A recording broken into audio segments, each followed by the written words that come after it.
Anda kembali di Ragam Perkara, pemirsa. Kasus takjil beracun yang menewaskan Naba Faiz Prasetyo, bocah 10 tahun anak tukang ojek online, berhasil diungkap. Tersangka pengirim takjil beracun seorang wanita muda yang sakit hati karena asmara.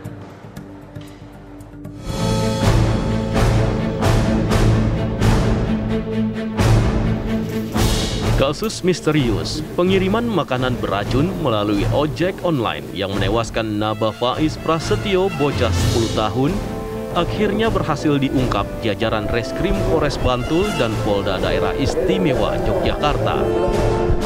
Setelah melalui pemeriksaan sejumlah saksi di sekitar lokasi awal pengiriman, polisi akhirnya menangkap Nani Apriliani, wanita 25 tahun, sebagai tersangka atas terbunuhnya Naba Faiz, anak sang driver ojek online. Kejadian berawal pada hari Minggu 25 April 2021. Sang pengemudi ojol bernama Bandiman menerima order mengirim paket takjil sate lontong kepada seseorang yang bernama Tommy di daerah Kasihan, Bantul, Yogyakarta. Pengirimnya seorang perempuan yang mengaku tidak memiliki aplikasi ojek online, sehingga langsung Bandiman menyerahkan paket takjil ke alamat tujuan dengan imbalan Rp30.000. Saat sampai ke tempat tujuan, paket kiriman ditolak oleh penerima karena merasa tidak kenal dengan pengirim yang mengaku dari seseorang bernama Hamid Paku Alaman. Makanan tersebut kemudian dibawa pulang oleh Bandiman serta disantap Naba dan Titi Rini, istri Bandiman, saat berbuka puasa. Naasnya, saat tengah memakan lontong dan sate, Naba jatuh pingsan dan istri Bandiman malah muntah-muntah. Keduanya kemudian dibawa ke rumah sakit. Namun, nyawa anaknya, Naba Faiz Prasetyo, tidak tertolong dan meninggal dunia di RSUD Kota Yogyakarta. Dari hasil uji laboratorium sisa makanan, polisi mendapatkan bahwa sate lontong tersebut positif mengandung racun KCN, kalium sianida. Ternyata, Nani yang tersulut dendam asmara ini sudah merencanakan sejak lama untuk mengirim paket beracun kepada mantan kekasih. Terungkap dari jejak digital pembelian racun kalium sianida ini telah dipesan Nani melalui situs belanja online sejak bulan lalu. Sudah lebih dari 4 tahun kenal sama yang bersangkutan ini, antara si pelaku dengan si target ini.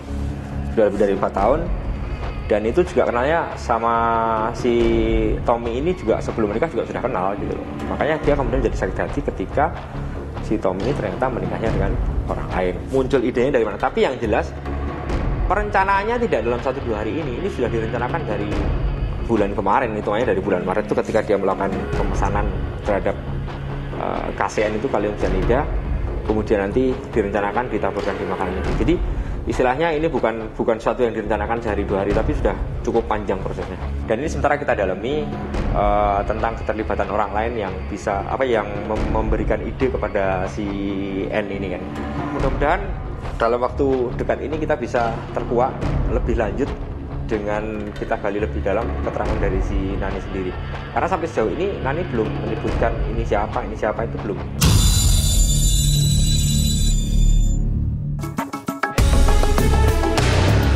Maksud Nani memberikan pelajaran kepada Tommy, sang lelaki pujaan yang telah berpaling darinya.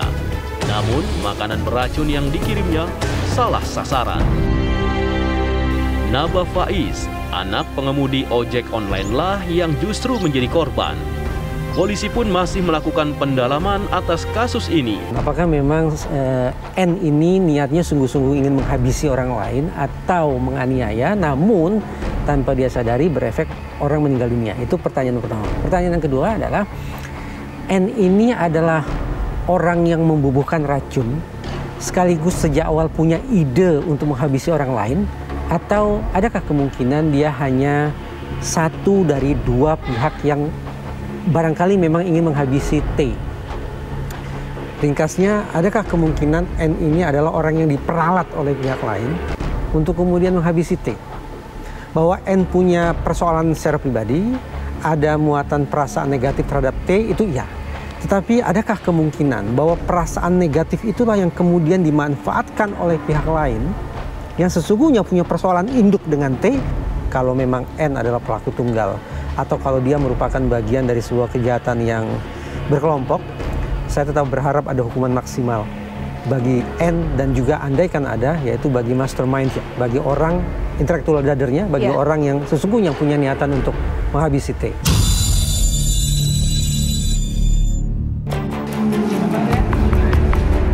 Besar harapan dari keluarga Bandiman agar polisi dapat mengusut secara tuntas kasus yang merenggut nyawa anaknya dan pelakunya dijatuhi hukuman yang setimpal. Ya, harapan kami sekeluarga kalau bisa itu pelakunya dihukum sebagaimana mestinya, Mbak. Kalau bisa ya seberat-beratnya, Mbak.